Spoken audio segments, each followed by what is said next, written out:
مغلوں کا انداز حکومت شروع سے ہی نرالا تھا، یہ بات سبھی جانتے تھے۔ شاہ جہاں کو آرکیٹیکچر سے بہت پیار تھا۔ آج ساری دنیا اس کا بنوایا ہوا تاج محل دیکھنے آتی ہے۔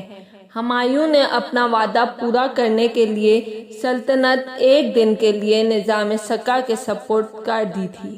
جس کی تاریخ میں اور کوئی مثال نہیں ملتی، اور جہانگیر نے کنیز انارکلی کی خاطر باپ سے جنگ چھیڑ دی وغیرہ، مگر نرالے پن میں ان میں سے کوئی بھی جلال الدین محمد اکبر کو چھو کر نہیں گزرا۔ جلال الدین اکبر برصغیر کے لوگوں کا، چاہے ہندو ہوں چاہے مسلمان، ہر دل عزیز بادشاہ تھا۔ اس نے اپنے دور میں گائے کے گوشت پر پابندی لگا رکھی تھی تاکہ ہندو مت کے ماننے والوں کو تکلیف نہ ہو، لیکن اس کے باوجود بھارتی ریاست مہاراشٹرا میں بچوں کے نصاب کی کتابوں سے مغل بادشاہوں کی تمام تاریخ نکال دی گئی ہے تاکہ ہندوستان کی تاریخ کا یہ باب مکمل طور پر ختم ہو جائے، مگر ہندوستان کی تاریخ جلال الدین اکبر اور باقی مغلوں کے ذکر کے بغیر ہمیشہ نامکمل ہی رہے گی۔ آج ساری دنیا میں مقبول مغلیہ کھانوں کی تاریخ کا آغاز بھی جلال الدین اکبر کے دور سے ہوا، جس کا کچن بھی سب سے نرالا تھا۔ کچن میں ایک ہیڈ شیف، ایک خزانچی، ایک اسٹور کیپر، کلرک، کھانا چکھنے والے اور ہیڈ شیف کے ماتحت 400 سے زیادہ باورچی تھے،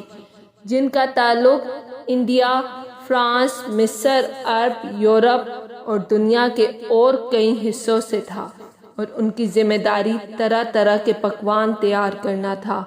کہتے ہیں اکبر کا کھانا خواجہ سرا کھانے کی ٹیبل تک لے کر آتے تھے،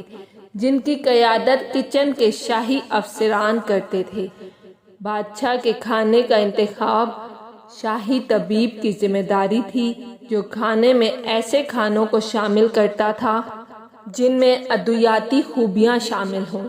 بادشاہ کے لیے بنی بریانی کے چاول کے ہر دانے کو چاندی کے ورق سے لپیٹا جاتا تھا تاکہ کھانا ہاضمے کو بہتر بنائے اور بادشاہ سلامت کی طاقت میں اضافہ کرے۔ اکبر کے دسترخوان کی زینت بننے والے مرغے محل کے اندر پروان چڑھائے جاتے تھے، اور ان مرغوں کو روزانہ ہاتھ سے کھانا کھلایا جاتا تھا، اور کھانے میں انہیں زعفران ملا کھانا اور پینے کے لیے عرق گلاب دیا جاتا تھا، اور ان مرغوں کی روزانہ مسک آئل اور سندل کی لکڑی کے تیل سے مالش کی جاتی تھی۔ شہنشاہ اکبر ہفتے میں 3 دن سبزی کھاتا تھا، اور بادشاہ کے لیے کچن کی ساری سبزی محل میں موجود باغات میں اگائی جاتی تھی، اور ان سبزیوں کو پانی کے طور پر عرق گلاب دیا جاتا تھا تاکہ جب سبزی پکے تو سبزی سے خوشبو آئے۔ شہنشاہ جلال الدین کے دور کے چند مشہور کھانوں میں سموسا، ساگ، پالک، حلیم، ہریسہ، یخنی، میتھی دانے کا سالن، سالم روسٹ، دمبے وغیرہ آج بھی بہت مشہور ہیں۔ اکبر کا کھانا سونے، چاندی اور پتھر کے برتنوں میں پیش کیا جاتا تھا۔ ان برتنوں کو کپڑے سے ڈھانپا جاتا تھا۔ کھانوں اور مشروبات کو ٹھنڈا کرنے کے لیے برف کا استعمال ہوتا تھا، اور یہ برف روزانہ کی بنیاد پر ہمالیہ کے پہاڑوں سے اکبر کی خاص کوریئر سروس کے ذریعے اکبر کے محل تک لائی جاتی تھی۔ بادشاہ کو کھانا جب باورچی خانے سے روانہ ہوتا تو اس سے پہلے پکانے والا باورچی اور نگران کچن میر بقاول کھا کر چکھتا،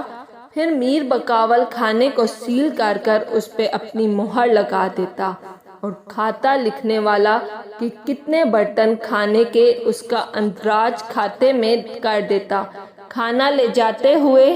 کچن کا عملہ خواجہ سراؤں کے ارد گرد چلتا، اور کھانے کے لیے زمین پر قالین کے اوپر قیمتی دسترخوان بچھایا جاتا،